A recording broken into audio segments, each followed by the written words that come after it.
Uh, what's up, everybody? This is Brian. I'm here with Israel, Dan, and Alonzo from Gannondorf. What up, guys? How's it going? Thanks for hanging out. Thanks for having us. Yeah, thanks for having us. Yeah. So you guys, maybe kind of give us a brief history of the band. Okay. You want to start? Yeah. So when did we start? Around 2008. Met this guy through my friend Bruno, who actually used to be our first bassist. Went to school with the guy, and then he said, "Hey, I actually have this buddy Dan of mine who wants to start a black metal band based off of Legend of Zelda called Gannondorf." I said, "You fucking sold me. All right, let's do it." So, we go over to his place, and he's got his trailer / recording studio set up, and we start laying down some tracks in GarageBand. First stuff that we did was, I think it was Death Crush. It was a Mayhem Death Crush. Yeah, Mayhem Death Crush cover. And one song that you made was a Modest Proposal.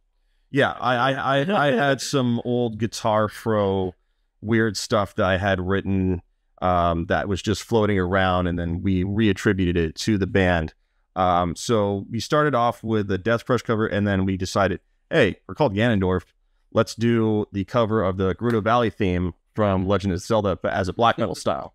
So we started, laying down guitar tracks. He just screamed about what, raping princesses over Yeah, it was very crude. So it was like, lyrically, it was, if Gannondorf was, taking princesses and raping them with anal beats. Oh, wow. So it was very cool, but just kind of getting the feel for things, we were teenagers. Yeah. It's 2008, guys. Yeah, Don't 2008. judge. So, yeah, don't judge. But, yeah, that was like our first 3 songs that we ever did, and it ended up being really fucking like grim and evil to us at the time. And we put it up on MySpace, and These were the MySpace days. MySpace days, yeah. But the before 4 times. Yeah. But it ended up getting like a good reaction, and we decided like, hey, we should, make a full-blown demo. And we ended up making I think 9 tracks. Something like that. Yeah. We had the cover on there. We had some of the songs that I had written earlier on Guitar Pro, and it was all very crude, lo-fi, black metal, drum machine.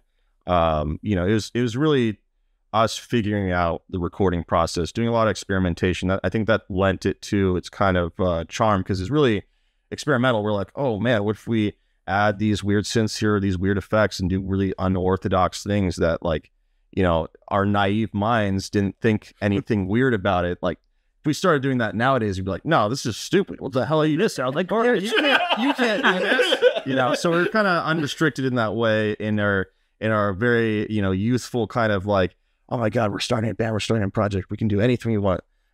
So yeah, we started off just as a studio project, trailer project. Yeah. I bought the trailer off like my neighbor for like $300. The guy used to like make like jewelry and shit, and then like his dad died in it, and then like the guy who was like my neighbor, is like didn't want that trailer like in the yard or anything, so like he sold it to us, and like we pulled it over into my yard. It's like, oh, this would be a cool place to fucking record some metal and shit. So like, why not?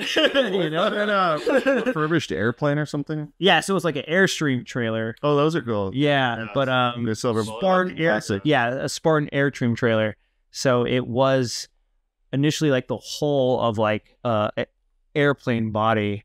I was converting to like a living situation, but then like over the years, it turned into a regular trailer, and then trailers, they don't look the greatest after 10 years, 20 years later, and then... But good for recording. Yeah, good for recording, Oh, especially the back. It's authentic. This is like a vocal booth. Yeah, it's the exact size of a vocal booth. Yeah, it's also a shared house reverb.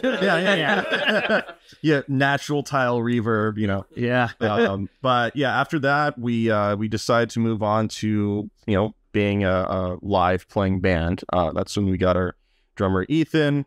I think at that time, Bruno had left, and then we recruited Molly on the bass, and we started playing shows. Our first show was at the Ramona main stage. There's actually still footage on YouTube of that. Yeah. Playing the Legend of Zelda cover in black metal style with like a bunch of teenagers moshing to us. It was a great time. Yeah, so we played a few shows under the name Gannondorf, and then eventually the lineup changed a few times, and our attitudes kind of shifted towards more of like a serious death metal sound. So that's when we had Garrett and Nick come on, and then we switched over to the name Gravespell.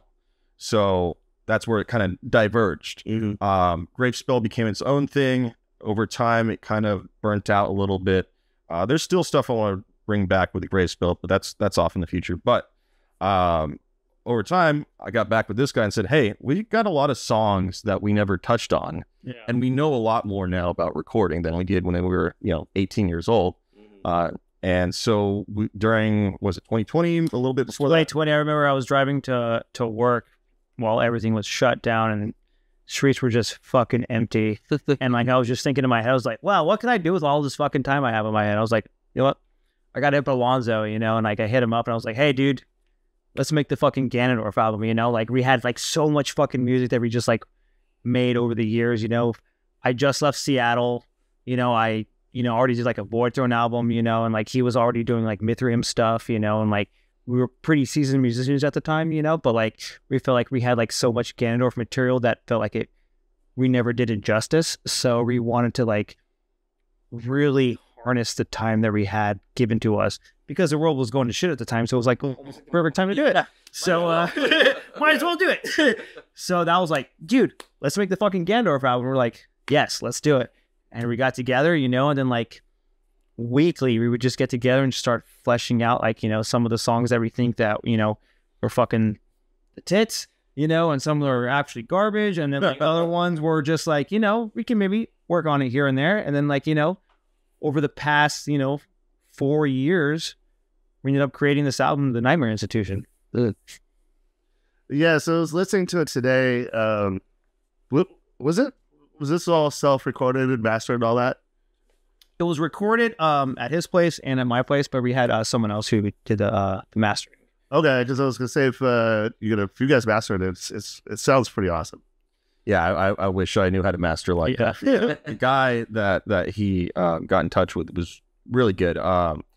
What was his project name? Dashini from Sri Lanka. Yeah, he's from Sri Lanka. Yeah, I think he was an intern at some big record label. Was it like Nuclear Blast or Metal Blade or something? No. Oh, I thought he was an intern. No. Yeah, he was learning like how to mix and master stuff at the time. But he was in this black metal band, like one of like the few black metal bands in Sri Lanka that happened to open up for one of Marduk's first shows when they played in India recently. Oh, yeah.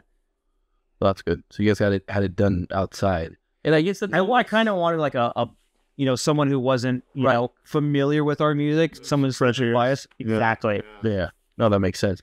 I was listening to some of it, and it gives off a little bit of a old man Child's kind of vibe. Yeah. And I don't know if you guys were kind of going for that. Is that something that we get that a lot actually? Yeah. That's probably like the main song the first song that we put out recently was Cthulhu.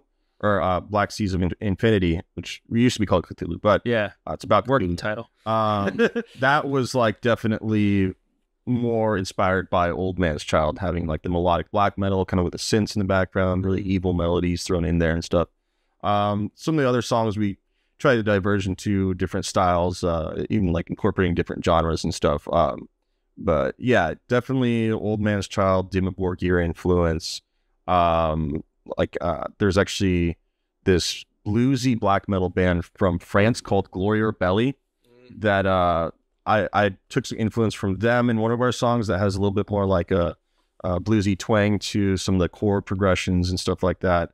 There's definitely some like Spanish flamenco guitar stuff that I heard that. Yeah, that was cool. A lot of different styles that we tried to like make it almost an anthology album of different concepts musically, but also kind of tied together still. That's kind of what I get. It's got a lot of diversity without sounding all over the place.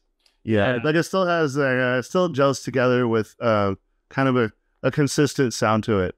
It sounds kind of contradictory, but maybe you kind of know what I mean. Like especially like with the guitar playing. It's got some thrashy songs on some parts.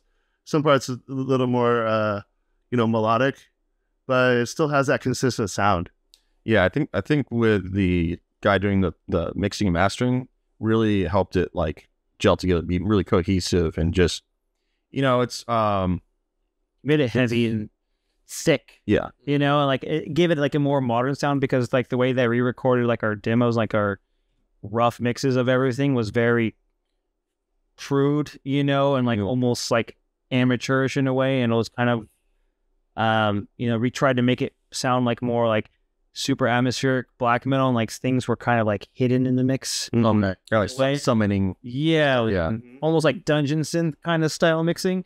But like now with this more like better, thicker, heavier mix, it's more brings it out prominent. It's really like in your face, right. In a way, What a difference mastering makes, right? It does, yeah. It's like it's insane. Stuff that you're like, oh wow, that's really popping out. Yeah, it's out for being an independent release and being recorded by you guys. The sound is very impeccable, which is very rare, especially with black metal. To get that sort of sound that's still thick and heavy, but it sounds really well. It's pleasing to the ear. It's not screechy. It's not weird, and it's not, you don't have an overbearing synth sound, and you don't have an overbearing this. It's kind of a good mix and master, of course. The album's out on April 20th, you said? Yep. Yes. Do you guys have plans to put out a physical copies, I imagine? We do. We're planning to make a short run of a physical copy that we're both still currently working on, like the album art right now, and we hope to have that done and made before the 20th, so it's going to be available for everyone on our Bandcamp page. Okay. By April 20th. Streaming platforms, I'm guessing? All the streaming platforms, YouTube, Discord, fucking Spotify, YouTube, you name it, iTunes. Discord? I've heard music. Discord does music? Discord. I might be wrong. Okay. But I can make a Discord page. And I'll put it on. Yeah, you better get on this. We'll need some mods. Yeah. I can make a Gannondorf Discord mod page. So but I noticed you guys already have singles out. Yeah. Yeah, 2 of them. So Yeah. For the cover art, is that like something you do, or? So, Black Seas of Infinity was a snapshot from our lyric video. Oh, okay. Yeah. Yeah, it looks really good.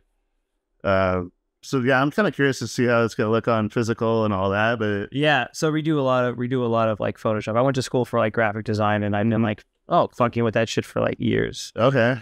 So I did that for like every minute I bid it. I've been doing like Photoshop and graphic design stuff for like a lot of bands and stuff here and there. I've done like a lot of show flyers too, growing up, like with Gravespell and everything. Are you guys planning on taking this to the live stage to actually do this live? So that's a good question. I think we would like to, but maybe not like as a normal, regular like touring band or something. More like one-off shows, maybe promoting some new release or something. I do have people who said that they're definitely down to play. I have someone who I live with, a drummer, and he's like, yeah, I'll definitely fucking play. Otherwise you kick him out. Yeah, you gotta do that shit. You want to live here? You gotta play. Yeah. So I think we do want to play shows, but not like a normal touring band. More like how like an All Noth Rock used to be, where it's like every show once in a while. Right. Yeah, scratch that itch once in a while. Yeah. Yeah. More like a one-off here and there, like maybe like a couple months here and there, end of the year kind of thing, Yeah. I mean, this guy's in like I got enough 3 or 4 months. I mean, trying to coordinate with him is already difficult as it is. Yeah. Should imagine. But I would like to bring you to life. Let's see. Moonsirrom, Hellsot, Corpse Maker. I got my other side project. And then that's to an account. Very cool. Well, we've been enjoying it. I'm glad you guys you gave us a chance to listen to it before it comes out. It is really the type of stuff that kind of is right up my alley, at least, and we've been talking about it, and it's cool to see black metal bands here in San Diego. We don't have too many of them. And it's kind of like a little genre here in San Diego. It's kind of overlooked sometimes. Yeah, it's cool to see that you guys are got that creative drive to to put some out like this. It's not cookie cutter, and it's really, really out there, and it sounds really cool. With that being said, what's next after this release? Well, hopefully we will have like you know, a live show here and there, you know, hopefully end of the year or maybe beginning of next year. Definitely we're going to create more music for sure. You know, there is a playthrough video that we're going to come out with. Yeah. That's going to have crazy filter effects on it. Like we filmed ourselves, and then there's like AI filters that you can use to put a scenario over, like a layer over everything, so it looks like it's in a fucking like haunted field filled with like lightning and fucking shit like that. So yeah, kind of semi playthrough / music video. That was for our second single, so we're gonna put that out. I believe prior to the album. Oh, okay. It's just a lot of editing that goes into it that, you know, sometimes the physical hardware can't keep up with. Yeah, I'm gonna have to buy a new laptop. So yeah, just try to get what I'm picturing in my head, like how I want it to look, you know. So everything's rough. Yeah. Like I love experimenting with new technology. So like we definitely like, you know, experiment with those kind of things in our music. You know, you like After Effects or something? A lot of After Effects for sure. I have no idea how that program works. Yeah, like I open up once in a while. I'm like, maybe I should do. Nah. Like him and I will spend like, you know, nights together where we're just like, you know, experimenting and creating like new virtual instruments, you know, on some of the sound effects and like plugins that we want to use for our music. And you can hear that in the album on maybe the second half of the album, but like it will really like come through. And like that's something that we love to do, is to just create like these new weird ass shit that fucking comes through like on the spur of a moment kind of things with Gannondorf. Like what was that program that you were using where you can just talk into it and it'll pick Coachella. It'll pick up the pitch, and so you can actually, like, if you just want to like hum a riff or an idea, you can actually assign an instrument to it, or like a MIDI or a synth or something. Oh wow. And just be like da da da da da, and then it'll actually like map it out and play that, so that you can, like, you know, if you have an idea but you don't really want to sit down and like learn it on guitar at that moment, it's just kind of spur of the moment, you can just kind of hum it out and it'll play it like an instrument. Or if you don't know how to play a keyboard very well, you can do that too. Yeah.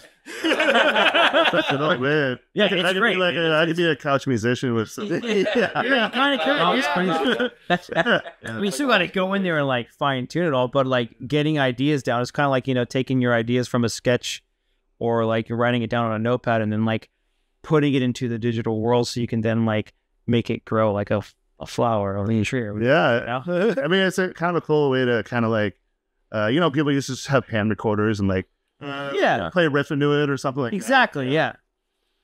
Did you guys attempt to like shop the album for like a label or anything?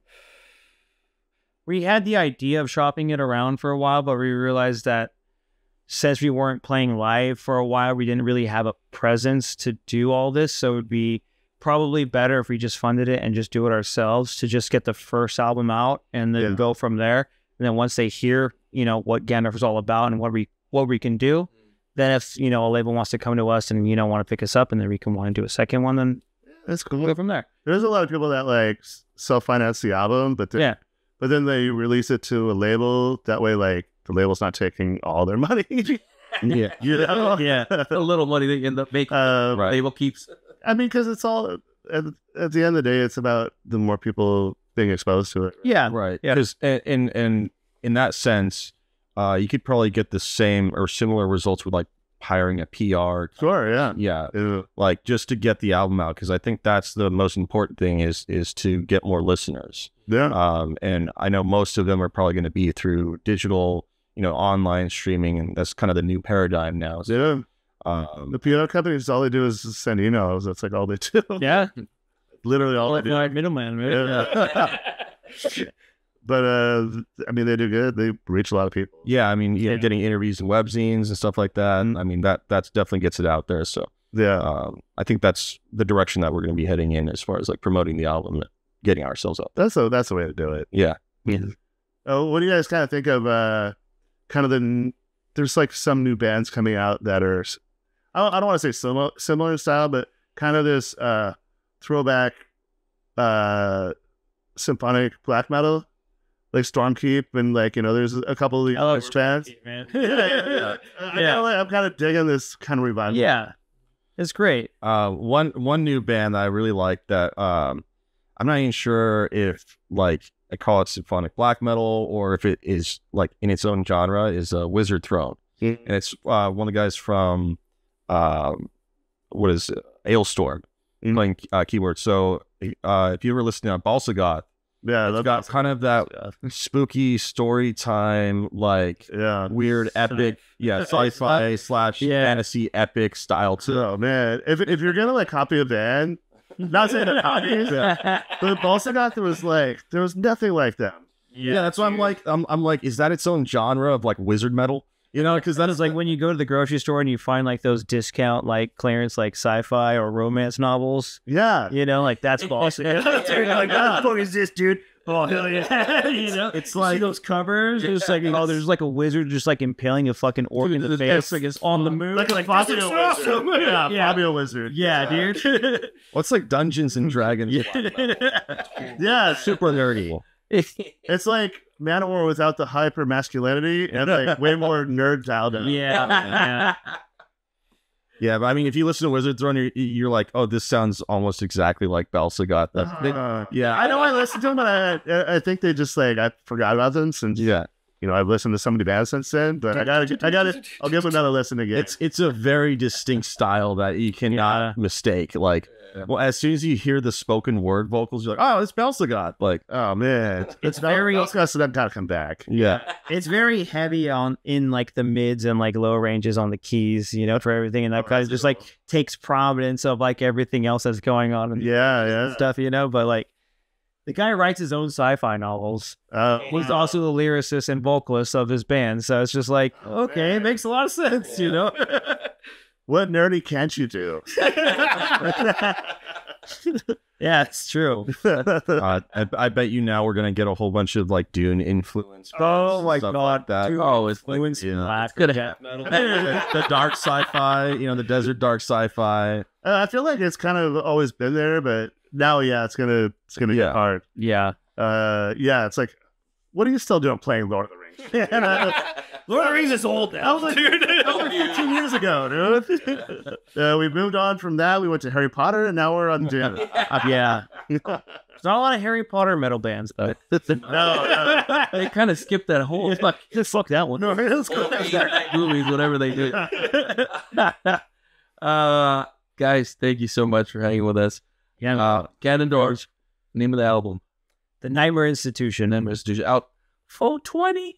420. Looking for something to do at 420 other than just smoke. It's on purpose. You did both.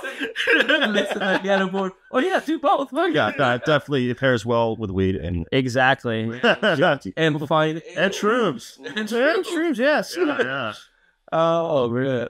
Get yourself into a cannabis-induced coma. Listen to some nightmares. Exactly. It's going to be infectious. You'll have some good trips for sure. Alonzo, Dan, thank you so much. Thank you for having me. Ryan, Israel. Thank you, guys.